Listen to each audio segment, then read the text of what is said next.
Assalamualaikum warahmatullahi wabarakatuh. Perkenalkan, nama saya Muhammad Rian Mubarak. Akhiran NIM saya 56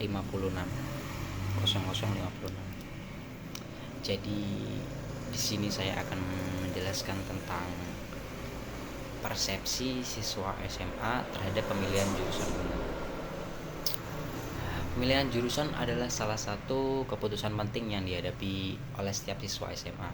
Namun tidak jarang siswa merasa kebingungan atau bahkan tertekan saat harus memilih jurusan yang tetap tepat. Dalam video kali ini kita akan membahas bagaimana persepsi siswa SMA terhadap pemilihan jurusan dan apa saja sih faktornya yang dapat mempengaruhinya.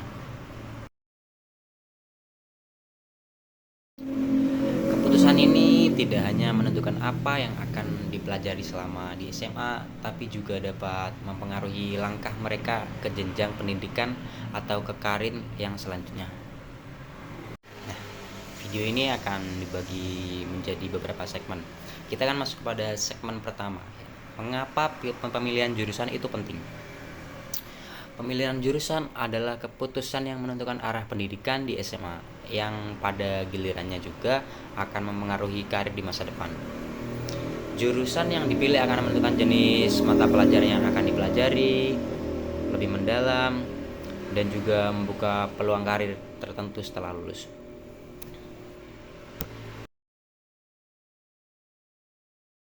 Namun seringkali pemilihan ini dilakukan pada usia yang relatif muda, yang membuat banyak siswa merasa kebingungan. Mereka dihadapkan pada pilihan antara jurusan yang sesuai dengan minat mereka atau jurusan yang dianggap lebih aman untuk masa depan mereka. Kita akan masuk pada segmen kedua, yakni faktor-faktor yang mengaruhi pemilihan jurusan. Berbagai faktor mempengaruhi pemilihan jurusan siswa. Yang pertama adalah minat pribadi. Banyak siswa yang memilih jurusan berdasarkan hal-hal yang mereka sukai atau apa yang mereka rasa menarik. Contohnya seperti siswa yang tertarik dengan ilmu pengetahuan alam mungkin memilih jurusan IPA, sedangkan yang suka dengan sosial dan humaniora akan memilih jurusan IPS.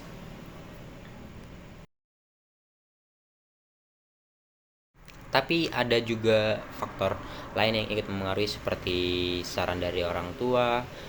Banyak siswa merasa terpengaruhi oleh harapan orang tua mereka. Seringkali orang tua berharap anaknya memilih jurusan yang bisa memberikan peluang lebih baik di masa depan, seperti jurusan IPA atau jurusan-jurusan yang dianggap lebih prestisius.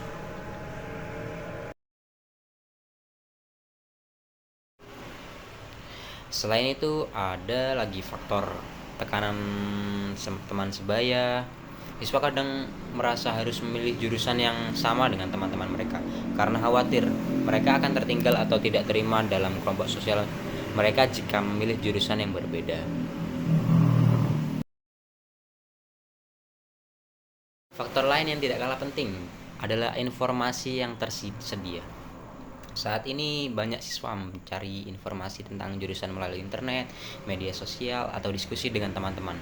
Namun meskipun informasi ini bisa membantu, seringkali informasi yang ditemukan tidak lengkap atau tidak akurat, yang justru bisa membuat siswa semakin bingung. Kita akan masuk kepada segmen yang ketiga, yakni tantangan dalam pemilihan jurusan. Pemilihan jurusan itu bukanlah hal yang mudah. Salah satu tantangan terbesar yang dihadapi oleh siswa adalah ketidakpastian tentang masa depan. Banyak siswa merasa cemas tentang apakah pilihan jurusan mereka akan membuka peluang pekerjaan yang mereka inginkan di masa depan. Selain itu, ada tekanan untuk memilih jurusan yang populer atau yang dianggap lebih bergengsi oleh masyarakat. Banyak siswa yang memilih jurusan karena ingin terlihat sukses atau agar mendapat pengakuan dari orang lain, meskipun sebenarnya mereka tidak tertarik dengan jurusan tersebut. Selain itu, faktor keuangan juga sering menjadi pertimbangan. Siswa yang berasal dari keluarga dengan keterbatasan ekonomi mungkin merasa terbatas dalam memilih jurusan karena mereka mengkhawatirkan biaya pendidikan atau peluang pekerjaan yang lebih terbatas. Selain itu, siswa juga sering merasa terbebani oleh tekanan waktu. Mereka harus memutuskan jurusan mereka dalam waktu yang relatif singkat tanpa cukup waktu untuk mempertimbangkan aspek pilihan yang ada. Kita akan masuk pada segmen keempat, yakni tips untuk memilih jurusan yang tepat. Agar pemilihan jurusan bisa lebih mudah dan tidak terburu-buru, ada beberapa tips yang bisa membantu. Yang pertama adalah kenali minat dan bakat diri sendiri. Cobalah untuk mencari tahu apa yang sebenarnya kamu sukai dan apa yang kamu kuasai. Jangan hanya kamu memilih jurusan karena pengaruh dari orang lain atau hanya sekedar mengikuti tren. Tips yang kedua yakni adalah mencari informasi sebanyak-banyaknya. Akses informasi tentang berbagai jurusan, peluang karir, serta prospek pekerjaan di masa depan. Jangan ragu untuk mencari tahu lebih banyak melalui berbagai sumber seperti guru, konselor sekolah, atau bahkan alumni.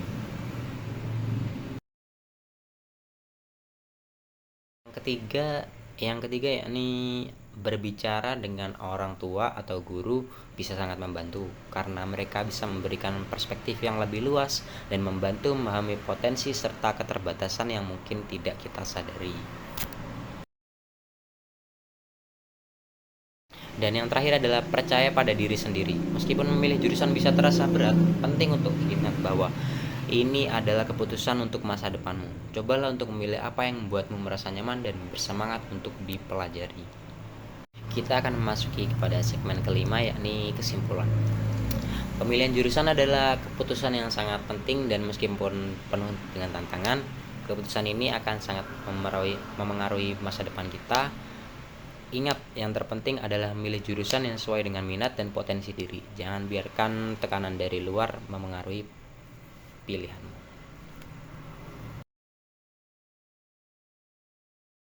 Semoga video ini bisa memberikan gambaran yang lebih jelas tentang bagaimana sebaiknya menghadapi pemilihan jurusan.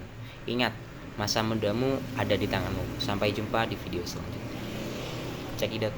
Lu hampir pasti akan salah jurusan, dan itu nggak apa-apa. 87% mahasiswa Indonesia merasa salah jurusan. Wajar, karena ya anak SMA. Disuruh prediksi lanskap industri dalam 5 tahun ke depan. Ya meleset lah. Pak Jokowi prediksi ekonomi meroket aja meleset. Gue punya 2 temen yang cukup dekat di teknik perminyakan ITB. Mereka lanjut S2 teknik perminyakan di luar negeri. Yang satu lanjut di Jepang, yang satu di Denmark. Setelah lulus S2, lu tahu mereka kerja jadi apa?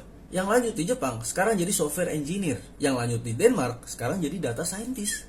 Setiap gue ngobrol sama orang yang ngerasa salah jurusan, gue selalu menceritakan tentang 2 temen gue ini. Karena menurut gue, mereka adalah contoh yang baik, terutama untuk anak zaman sekarang. Zaman gue sekolah, gue masih pakai disket. Gue baru aja tadi ketemu Gen Z yang masih SMA. Gak ada yang tahu kalau logo Chef itu adalah gambar disket. Zaman gue SMA, gue gak kebayang orang bisa kerja jadi atlet e-sport. Apalagi brand ambassador dan caster e-sport. Dan sekarang teknologi berkembang lebih cepat lagi. Masa depan bakal lebih sulit lagi untuk diprediksi. Jadi sekarang skill yang paling penting adalah skill untuk belajar hal baru. Kalau salah jurusan, ya udah nggak apa-apa, beresin aja gelarnya. Sambil cari tahu, lu mau belajar hal baru apa lagi. Lulus kuliah paling umur 21-22. Anggap aja lu pensiun umur 56. 34 tahun waktu lu untuk berkarir. Kalau lu pakai 5 tahun untuk belajar skill baru, emang kenapa? Makanya menurut gua Kuliah 9 tahun gara-gara salah jurusan. Lo kok bisa? Buat yang belum tahu, aku dulu kuliah S1 jurusan teknik informatika di Surabaya. Aku pilih jurusan ini, mikirnya karena aku hobi nge-game, jadi cocok lah kuliah di informatika. Begitu mulai kuliah, bukannya nge-game, tapi kita malah disuruh bikin game lewat programming. Ya jelas salah jurusan lah, meskipun akhirnya aku masih selesaiin kuliahnya. Tapi ternyata bukan cuma aku loh, teman-temanku juga setelah lulus kebanyakan malah jaga toko, kerja di bank, bahkan ada yang jadi anggota DPRD. Untungnya kalau aku dapat info kalau kuliah di Jerman itu gratis, dan memutuskan untuk memulai dari awal lagi. Jadi aku kuliah lagi di Jerman jurusan manajemen bisnis dengan fokus di keuangan. Akhirnya nggak salah jurusan lagi dan sampai sekarang jadi senior manager keuangan di Adidas. Jadinya aku itu masuk kuliah angkatan 2007, baru pertama kali kerja 9 tahun kemudian di tahun 2016 dan jadi senior manager 3,5 tahun kemudian di tahun 2020. Jadi salah jurusan itu normal banget dan nggak ada kata terlambat atau udah ketuaan untuk memperbaikinya. Saya mulai kuliah umur 65 tahun. Baru mulai kuliah? Iya. Iya, saya pensiun itu, Bu. BTW aku terpilih jadi nominasi TikTok Most Favorite Education Creator 2022 nih. Vote aku ya, kecil-kecil cabai rawit ini, karena yang lain followersnya udah pada jutaan. Buat lo yang mahasiswa atau calon mahasiswa, gue mau nanya nih, lo punya jurusan kuliah impian gak sih? Gue sendiri punya. Jurusan impian gue adalah jurusan psikologi. Dan gue sebenarnya beruntung karena udah bisa menyelesaikan kuliah di jurusan impian gue. Nah, tapi nih dari pengalaman gue sendiri, gue tuh ngeliat nih banyak teman-teman lain yang masih mahasiswa nih, mereka tuh masing-masing punya jurusan impian. Sayangnya banyak juga nih yang kuliah tapi nggak sesuai dengan jurusan mereka. Nah, karena gue kuliah di UI, gak jarang nih gue lihat ada teman-teman gue yang pada pengen masuk FKUI, Fakultas Kedokteran UI. Ya wajar sih, karena pastilah banyak yang pengen jadi dokter di salah satu univ paling bergengsi di Indonesia. Tapi ya karena teman-teman gue ini gagal, akhirnya teman-teman gue terpaksa harus masuk jurusan lain yang gak sesuai dengan minatnya. Meski sebenarnya gak jauh-jauh amat sih dengan ilmu kesehatan. Contohnya apa? Ilmu biologi, farmasi, bahkan psikologi. Mereka masuk ke sana karena mungkin mereka mikir bahwa ya udahlah gak apa-apa gitu. Bisanya masuk ke sana dan jurusannya pun meskipun gak sesuai, itu yang penting bidangnya sama, biar kerjaannya nanti gak jauh beda gitu ya. Nah, tapi gak jarang hal ini tuh jadi bermasalah buat mereka gitu. Dan juga mungkin buat kita semua ya. Buat lo juga yang mungkin ngerasa salah jurusan nih. Karena ya ilmu yang kita jalani itu bisa jadi kalau gak sesuai dengan target kita ya jadinya bukan passion kita kan. Sehingga gak jarang nih kita jadi kepikiran buat cabut dari kuliah yang lagi kita jalanin. Nah, kalau lo termasuk yang kayak gitu, pernah gak sih lo kepikiran buat cabut di tengah jalan? Cabut di sini maksudnya adalah lo pindah jurusan di tengah-tengah kuliah ya. Nah, kalau lo sempat terbesit tentang pemikiran itu di otak lo ada di video yang tepat. Tonton video ini sampai habis dan gue bakal jelasin tentang kesalahan memilih jurusan dan apa yang harus dilakukan kalau kita udah terlanjur masuk ke jurusan tersebut.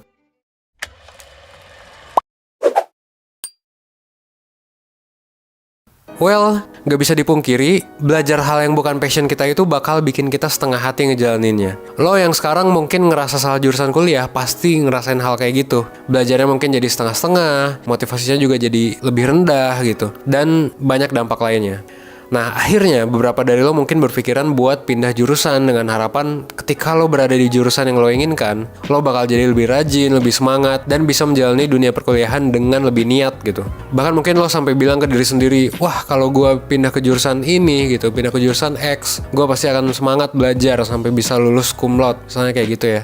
Ya, sebenarnya oke-oke aja sih mikir kayak gitu. Tapi ketika lo memutuskan untuk pindah jurusan, seberapa bisa dipertanggungjawabkan sih keputusan lo itu? Emangnya berdasarkan apa sih lo bisa bilang bahwa pindah jurusan itu bisa jadi keputusan yang lebih baik daripada lo sekarang? Nah, pastinya lo gak mau dong pas lo pindah jurusan, tiba-tiba malah ngerasa gak nyaman lagi, terus kayak jadinya gak cocok lagi. So, apa sih yang bisa gue bagi ke lo nih yang sedang merasakan ada di dalam posisi ini? Nah, gue punya pandangan yang mungkin akan membuat lo berpikir ulang tentang cabut dari jurusan lo yang sekarang. Saran dari gue adalah, kecuali lo punya alasan yang benar-benar kuat untuk pindah, jangan pindah. Karena gini, sadar atau enggak, pindah jurusan itu keputusan yang berat dan harus dipikirin bener-bener. Lo harus memastikan nih, kalau lo pindah dengan alasan yang tepat banget. Karena pemilihan jurusan adalah salah satu penentu hidup lo ke depannya. Kalau menurut gua, ada nih hal-hal yang bisa lo pertimbangkan dahulu sebelum lo memikirkan buat pindah jurusan. Apa aja tuh?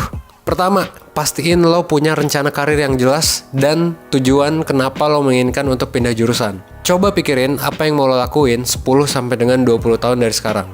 Nah, kalau udah mikirin 10-20 tahun lo mau jadi apa, baru deh lo bisa pikirin untuk pindah ke jurusan yang mendukung untuk pencapaian hal tersebut. Karena kalau lo nggak tahu ke depannya mau jadi apa, lebih baik lo pikir-pikir lagi nih buat pindah jurusan. Karena ada kemungkinan lo belum menggali diri lo lebih banyak. Coba gali lagi diri lo lebih dalam dan cek juga pengalaman-pengalaman yang lo punya selama ini. Supaya lo bisa menemukan tujuan besar dulu di hidup lo. Baru setelah lo menemukan tujuan lo, baru nih lo mikir lagi tentang keputusan lo untuk pindah jurusan. Apakah pindah jurusan itu keputusan yang tepat atau bukan? Kalau lo belum bisa nentuin tujuan hidup lo itu apa, lo mungkin bisa coba lihat playlist self-awareness di channel 1%. Kita juga ngebahas topik-topik menarik lainnya, jadi jangan lupa juga buat like, komen, subscribe, dan aktifin notification-nya supaya lo gak kelewatan konten yang terbaru dari 1%. Itu yang pertama. Yang kedua, pastiin lo terbuka sama semua opsi, termasuk gak pindah jurusan. Jadi coba open-minded dulu gitu. Coba renungkan dan jadi netral dulu aja terhadap jurusan lo yang sekarang. Coba hapus dulu semua stigma, semua persepsi bahwa lo ada di tempat yang salah. Karena kemungkinan hal itu akan membatasi lo dalam berpikir.